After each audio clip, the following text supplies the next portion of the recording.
മനഃപൂർവമായ തെരഞ്ഞെടുപ്പിലൂടെ മാത്രമേ നമുക്ക് ദൈവത്തിലേക്ക് അടുക്കുവാൻ സാധിക്കുകയുള്ളൂ. ചില മേഖലകളിൽ നിങ്ങൾ വിചാരിക്കുന്നതിലും ശക്തരായിരിക്കാം. എന്നാൽ മറ്റു ചില മേഖലകളിൽ നിങ്ങൾ അറിയുന്നതിനേക്കാൾ കൂടുതൽ ദുർബലരുമായിരിക്കാം. ഇന്ന് താഴ്മയോടെ നടക്കുക, ദൈവത്തിന്റെ ശക്തിയിൽ ആശ്രയിക്കുക. ആരും അവിചാരിതമായി ദൈവത്തിലേക്ക് അടുത്തു പോകാറില്ല എന്ന കാര്യം ഓർക്കുക. ബോധപൂർവമായ സമർപ്പണം, പ്രതിദിന പ്രാർത്ഥന, അനുസരണം, ദൈവകൃപയിലുള്ള ആശ്രയം എന്നിവയിലൂടെയാണ് നമ്മൾ അവനോട് ചേർന്ന് നിൽക്കുന്നത്. പത്രോസിന്റെ ജീവിതകഥ നമുക്ക് ഏറെ ഉൾക്കൊള്ളാൻ കഴിയുന്ന ഒന്നാണ്. കാരണം പത്രോസ് യേശുവിനെ ആത്മാർത്ഥമായി സ്നേഹിച്ചിരുന്നു. അവൻ യേശുവിനെ അനുഗമിച്ചു, സേവിച്ചു. അവനെ അനുഗമിക്കാനായി മറ്റെല്ലാം ഉപേക്ഷിച്ചു. അവൻ അത്ഭുതങ്ങൾക്ക് സാക്ഷിയായി, ക്രിസ്തുവിന്റെ ഉപദേശങ്ങൾ കേട്ടു. കഠിനമായ പല സാഹചര്യങ്ങളിലും യേശുവിനൊപ്പം ഉറച്ചു നിന്നു. എന്നിട്ടും കടുത്ത സമ്മർദ്ദത്തിന്റെ നിമിഷം വന്നപ്പോൾ പത്രോസ് കർത്താവിനെ തള്ളിപ്പറഞ്ഞു. അവന്റെ കഥ നമുക്ക് ഒരു സുപ്രധാന സത്യം പഠിപ്പിച്ചു തരുന്നു. യേശുവിനോടുള്ള ആത്മാർത്ഥമായ സ്നേഹം അത്യാവശ്യമാണ്. എന്നാൽ ആ സ്നേഹത്തോടൊപ്പം ദൈവകൃപയിലുള്ള പ്രതിദിന ആശ്രയവും ഉണ്ടായിരിക്കണം. പത്രോസ് വീണുപോയത് അവൻ യേശുവിനോട് സ്നേഹമില്ലാത്തത് കൊണ്ടല്ല. സ്വന്തം ബലഹീനതയെ മനസ്സിലാക്കുന്നതിനേക്കാൾ കൂടുതൽ അവൻ സ്വന്തം ശക്തിയിൽ വിശ്വസിച്ചതുകൊണ്ടാണ്. അവൻ പറഞ്ഞു, അവനോട്, കർത്താവേ, ഞാൻ നിന്നോടുകൂടെ തടവിലാകുവാനും മരിപ്പാനും ഒരുങ്ങിയിരിക്കുന്നു എന്ന് പറഞ്ഞു. ലൂക്കോസ് 22:33. പത്രോസിന്റെ വാക്കുകൾ ധീരമായിരുന്നു. അവന്റെ സമർപ്പണം ആത്മാർത്ഥമായിരുന്നു. അവൻ അഭിനയിക്കുകയായിരുന്നില്ല. എന്നാൽ സ്വന്തം ബലഹീനതയെക്കുറിച്ചുള്ള ബോധ്യത്തെക്കാൾ വലിയ ആത്മവിശ്വാസമായിരുന്നു അവന് തന്നിരുണ്ടായിരുന്നത്. വാസ്തവത്തിൽ പത്രോസ് പറയുകയായിരുന്നു, മറ്റുള്ളവർ പരാജയപ്പെട്ടേക്കാം, എന്നാൽ ഞാൻ പരാജയപ്പെടില്ല. ഇവിടെയാണ് ആത്മീയ അപകടങ്ങൾ പലപ്പോഴും ആരംഭിക്കുന്നത്.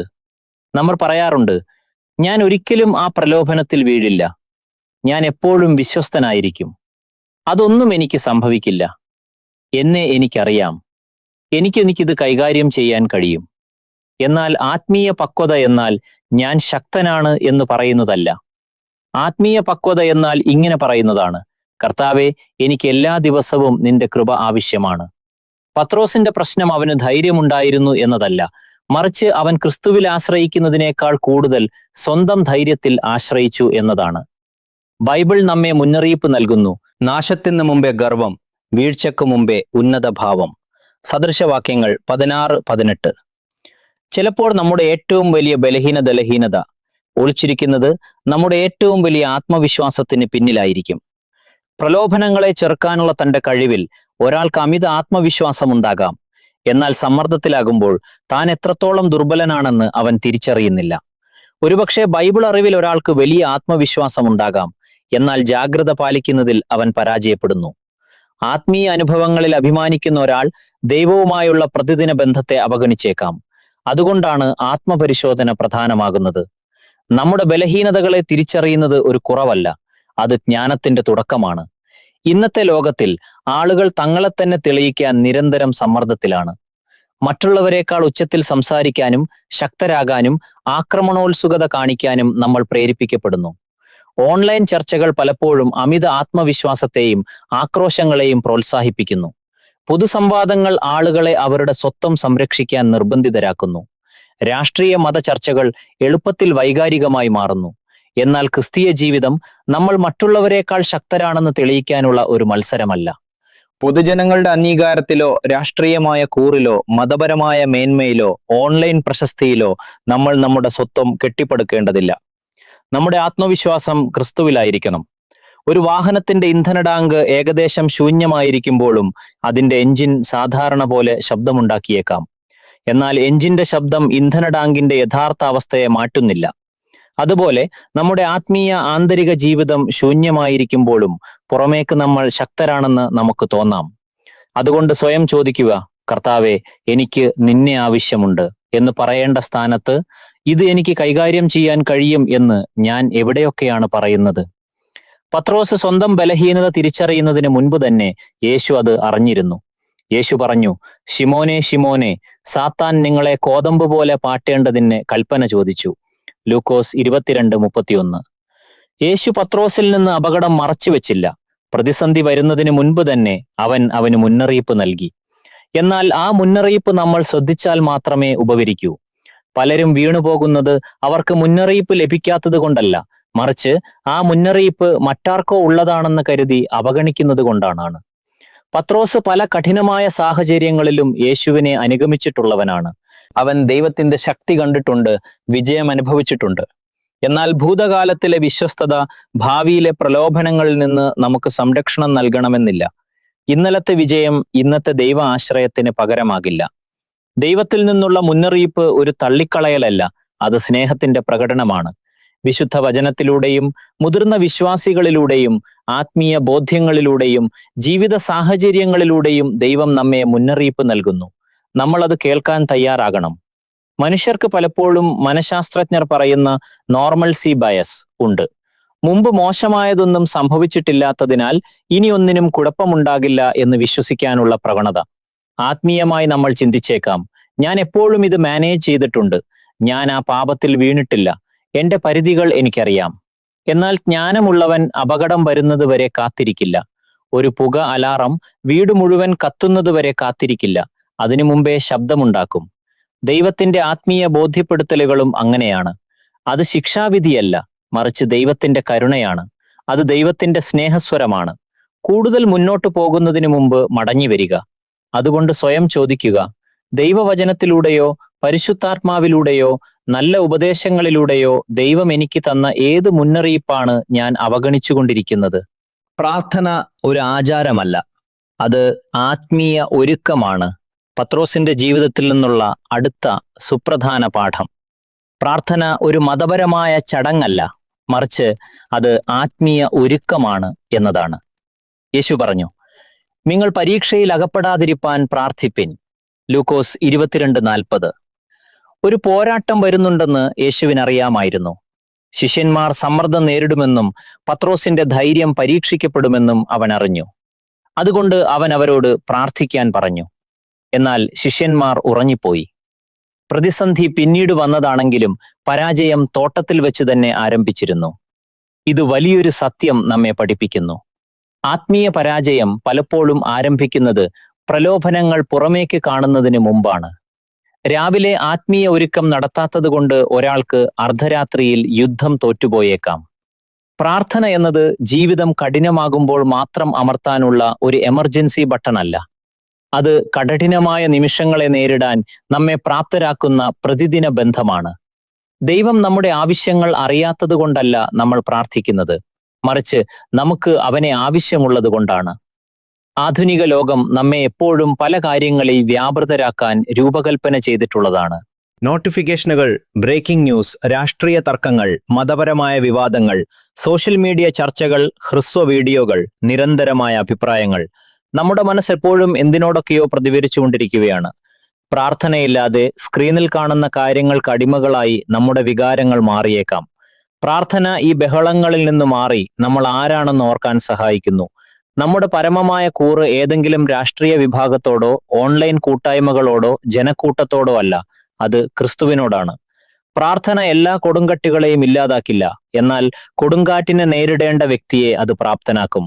ഒരു പൈലറ്റ് കൊടുങ്കാറ്റിന്റെ നടുവിലല്ല വിമാനം നിയന്ത്രിക്കാൻ പഠിക്കുന്നത്, ഒരുക്കം അതിനു മുമ്പേ നടക്കുന്നു. പ്രാർത്ഥന എന്നത് കൊടുങ്കാറ്റിന് മുമ്പുള്ള ആത്മീയ ഒരുക്കമാണ്. അതുകൊണ്ട് സ്വയം ചോദിക്കുക, ഇന്നലത്തെ ആത്മീയ ശക്തി കൊണ്ട് ഇന്നത്തെ സമ്മർദ്ദങ്ങളെ നേരിടാനാണോ ഞാൻ ശ്രമിക്കുന്നത്? പത്രോസിന്റെ കഥ നമ്മെ മറ്റൊരു അപകട മേഖലയിലേക്ക് നയിക്കുന്നു. അത് ഭയമാണ്. യേശു അറസ്റ്റ് ചെയ്യപ്പെട്ടതിന് ശേഷം ബൈബിൾ പറയുന്നു, അവർ അവനെ പിടിച്ചു മഹാപുരോഹിതന്റെ വീട്ടിൽ കൊണ്ടുപോയി. പത്രോസും അകലം വിട്ടു പിൻചെന്നു. ലൂക്കോസ് 22:54. പത്രോസ് യേശുവിനെ പെട്ടെന്ന് ഉപേക്ഷിച്ചില്ല, അവൻ അനുഗമിച്ചു. എന്നാൽ അവൻ അകലെ ഇരുന്ന് അനുഗമിച്ചു. പത്രോസിന്റെ കഥയിലെ ഏറ്റവും ശ്രദ്ധേയമായ നിമിഷങ്ങളിൽ ഒന്നാണിത്. അവന് യേശുവിൽ താല്പര്യമുണ്ടായിരുന്നു, എന്ത് സംഭവിക്കുമെന്ന് അറിയണമായിരുന്നു, സ്നേഹവുമുണ്ടായിരുന്നു. എന്നാൽ യേശുവുമായി കൂടുതൽ അടുത്ത് തിരിച്ചറിയപ്പെടാൻ അവൻ ആഗ്രഹിച്ചില്ല. പത്രോസും യേശുവും തമ്മിലുള്ള ആ അകലത്തിലാണ് ഭയം വളർന്നത്. ഇന്ന് പല വിശ്വാസികളും ഇത് അനുഭവിക്കുന്നുണ്ട്. അവർ ഇപ്പോഴും വിശ്വസിക്കുന്നു, എന്നാൽ അവരുടെ വിശ്വാസത്തെക്കുറിച്ച് അവർ നിശബ്ദരാകുന്നു. അവർ പള്ളിയിൽ പോകുന്നു, എന്നാൽ ദൈവവുമായുള്ള പ്രതിദിന ബന്ധം അകന്നു പോകുന്നു. അവർ ക്രിസ്തുവിനെ സ്നേഹിക്കുന്നു, എന്നാൽ ആളുകൾ എന്തു പറയും എന്നതിനെക്കുറിച്ച് അവർ ആകുലപ്പെടുന്നു. ഭയം ശക്തമാകുമ്പോൾ വിശ്വാസം തികച്ചും വ്യക്തിപരം, പ്രൈവറ്റ് മാത്രമായി മാറുന്നു. പത്രോസിന്റെ പ്രശ്നം അവന് വിശ്വാസമില്ലായിരുന്നു എന്നതല്ല. സമ്മർദ്ദത്തിന്റെ നിമിഷത്തിൽ അവന്റെ വിശ്വാസത്തെക്കാൾ ഉച്ചത്തിൽ ഭയം സംസാരിച്ചു എന്നതാണ്. ഭയം നമ്മളോട് വിശ്വസിക്കുന്നതെല്ലാം ഉപകരിക്കാൻ ആവശ്യപ്പെടില്ല. പകരം അല്പം മാറി നിൽക്കാൻ മാത്രം ആവശ്യപ്പെടുന്നു. ഒരു തീപിടുത്തത്തിന് സമീപം നിൽക്കുന്നയാൾക്ക് അതിന്റെ ചൂട് അനുഭവപ്പെടും. അയാൾ പതുക്കെ പിന്നോട്ട് മാറുമ്പോൾ ചൂട് കുറയും. ഒടുവിൽ അയാൾക്ക് തീ കാണാൻ കഴിഞ്ഞേക്കാം, എന്നാൽ അതിന്റെ ചൂട് അനുഭവിക്കാൻ കഴിയില്ല. ആത്മീയമായും ഇത് സത്യമാണ്. നമ്മൾ പ്രാർത്ഥനയിൽ നിന്ന് മാറുമ്പോൾ ആത്മീയ ചൂട് നഷ്ടപ്പെടുന്നു. ദൈവവചനത്തിൽ നിന്ന് മാറുമ്പോൾ ആത്മീയ വ്യക്തത നഷ്ടപ്പെടുന്നു. കൂട്ടായ്മയിൽ നിന്ന് മാറുമ്പോൾ നമ്മൾ കൂടുതൽ ദുർബലരാകുന്നു. ക്രിസ്തുവിൽ നിന്ന് അകലുമ്പോൾ ഭയം വളരുന്നു. സമ്മർദ്ദങ്ങളും ഭിന്നതകളും തെറ്റായ വിവരങ്ങളും നിറഞ്ഞ ഈ ലോകത്ത് ക്രിസ്ത്യാനികൾക്ക് വ്യത്യസ്തമായ ധൈര്യം ആവശ്യമാണ്. നമ്മൾ മറ്റുള്ളവരെ വെറുക്കാതെ വിശ്വസ്തരായിരിക്കണം. തെറ്റായ വിവരങ്ങൾ പ്രചരിപ്പിക്കാതെ സത്യത്തിനായി നിലകൊള്ളണം. ക്രിസ്തുവിന്റെ സ്നേഹം നഷ്ടപ്പെടുത്താതെ വിശ്വാസത്തെ പ്രതിരോധിക്കണം. ക്രിസ്തീയ ധൈര്യം അളക്കുന്നത് നമ്മൾ എത്ര ഉച്ചത്തിൽ മറ്റുള്ളവരെ ആക്രമിക്കുന്നു എന്നതിലല്ല, നമ്മൾ എത്ര വിശ്വസ്തയോടെ ക്രിസ്തുവിനെ പ്രതിനിധീകരിക്കുന്നു എന്നതിലാണ്. അതുകൊണ്ട് സ്വയം ചോദിക്കുക, മറ്റുള്ളവരുടെ അഭിപ്രായങ്ങളെയോ പരാജയങ്ങളെയോ വിമർശനങ്ങളെയോ ഭയന്ന് ഞാൻ എവിടെയെങ്കിലും ക്രിസ്തുവിൽ നിന്ന് അകന്നു പോയിട്ടുണ്ടോ? പരാജയത്തിൽ നിന്നുള്ള പുനരുദ്ധാരണം. എന്നാൽ പത്രോസിന്റെ കഥ അവന്റെ പരാജയത്തിൽ അവസാനിക്കുന്നില്ല. സുവിശേഷത്തിന്റെ ഏറ്റവും മനോഹരമായ സത്യം അതാണ്. പത്രോസ് യേശുവിനെ 3 തവണ തള്ളിപ്പറഞ്ഞു. താൻ ഒരിക്കലും പരാജയപ്പെടില്ലെന്ന് ഉറപ്പിച്ചു പറഞ്ഞ മനുഷ്യൻ ഇപ്പോൾ സ്വന്തം പരാജയത്തിൽ തകർന്നു നിൽക്കുന്നു.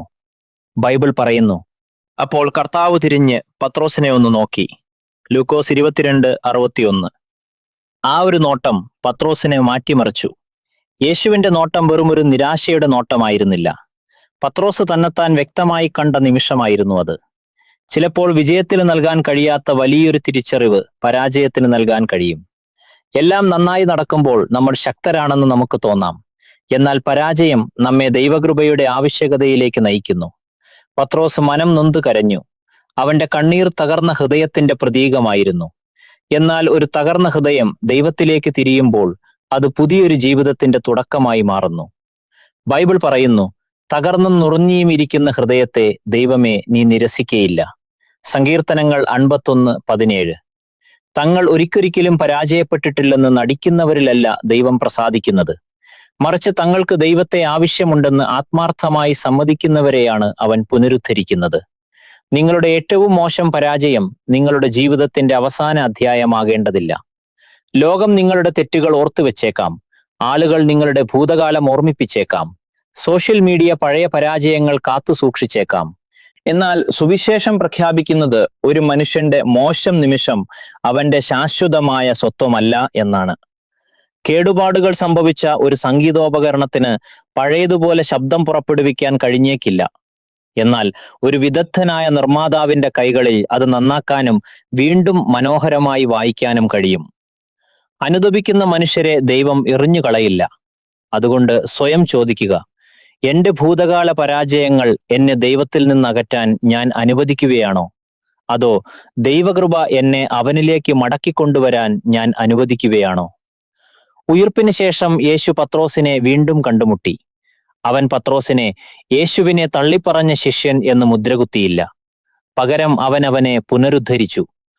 മൂന്നാമതും അവനോട്, യോഹന്നാന്റെ മകനായ ശിമോനെ, നിനക്കു എന്നോട് പ്രിയമുണ്ടോ എന്നു യേശു ചോദിച്ചു.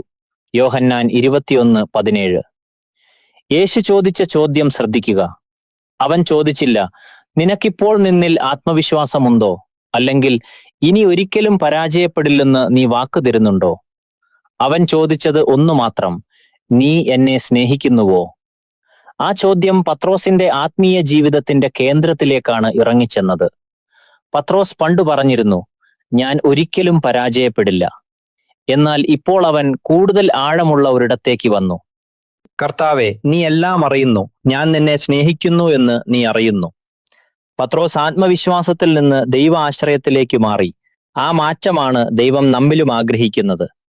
പുനരുദ്ധാരണം എന്നാൽ ഭൂതകാലത്തെ ഓർത്ത് സങ്കടപ്പെടുക മാത്രമല്ല, ക്രിസ്തുവിലേക്ക് മടങ്ങി വരികയും ഭാവി രൂപപ്പെടുത്താൻ അവനെ അനുവദിക്കുകയും ചെയ്യുക എന്നതാണ്.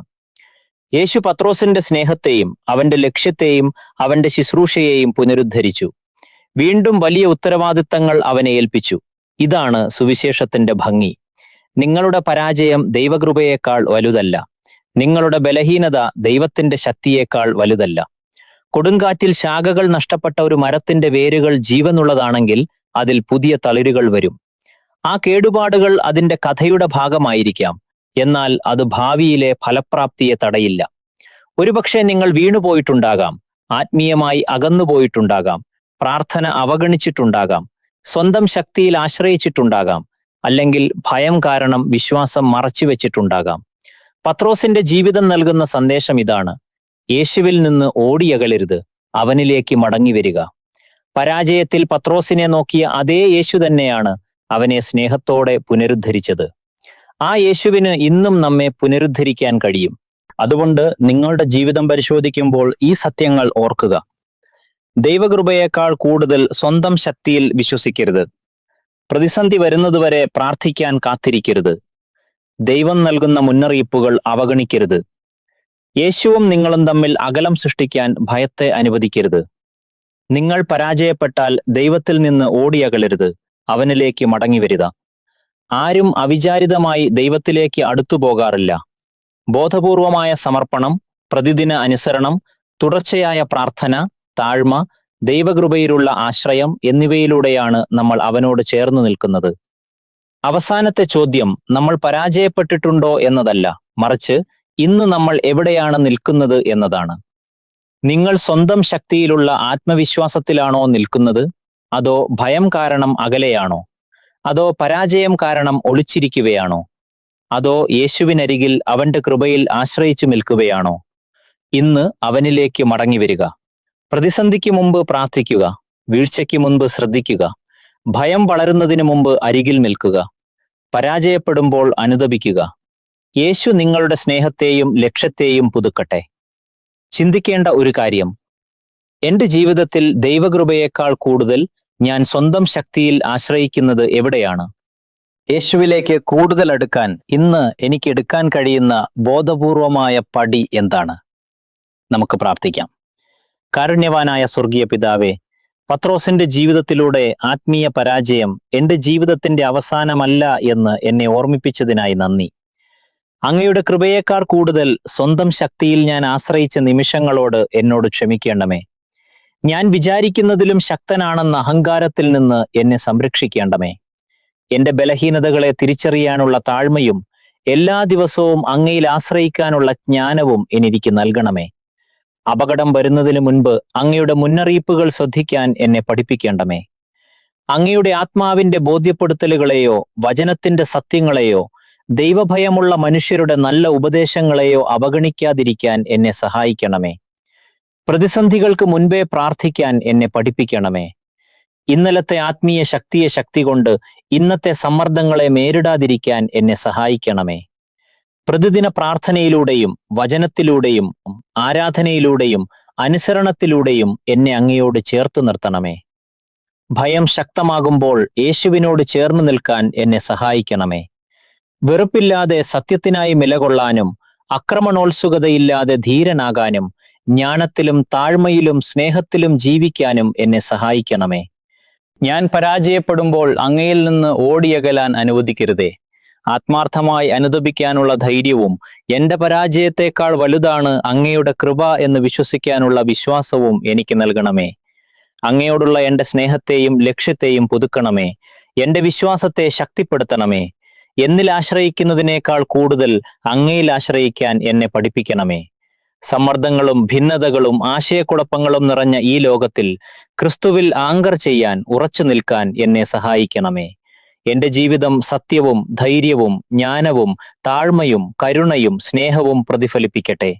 എന്റെ ഓട്ടം പൂർത്തിയാകുമ്പോൾ അവസാനം വരെ വിശ്വസ്തനായിരിക്കാൻ കൃപ നൽകണമേ.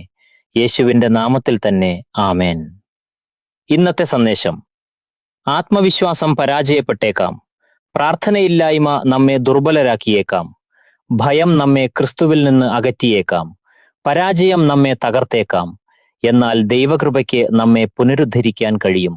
അതുകൊണ്ട് യേശുവിനോട് ചേർന്ന് നിൽക്കുക. പ്രതിസന്ധിക്ക് മുൻപ് പ്രാർത്ഥിക്കുക. ദൈവത്തിന്റെ മുന്നറിയിപ്പുകൾ ശ്രദ്ധിക്കുക, താഴ്മയോടെ നടക്കുക. നിങ്ങൾ വീഴുമ്പോൾ നിങ്ങളെ ഇപ്പോഴും സ്നേഹിക്കുന്നവനിലേക്ക് മടങ്ങിവരിക. മനഃപൂർവമായ തെരഞ്ഞെടുപ്പിലൂടെ മാത്രമേ നമുക്ക് ദൈവത്തിലേക്ക് അടുക്കുവാൻ സാധിക്കുകയുള്ളൂ. അതുകൊണ്ട് നാം വല്ലപ്പോഴും ഒഴുകിപ്പോകാതിരിക്കേണ്ടതിന് കേട്ടത് അധികം ശ്രദ്ധയോടെ കരുതികൊള്ളുവാൻ ആവശ്യമാകുന്നു. എബ്രായർ 2-ാം അധ്യായം 1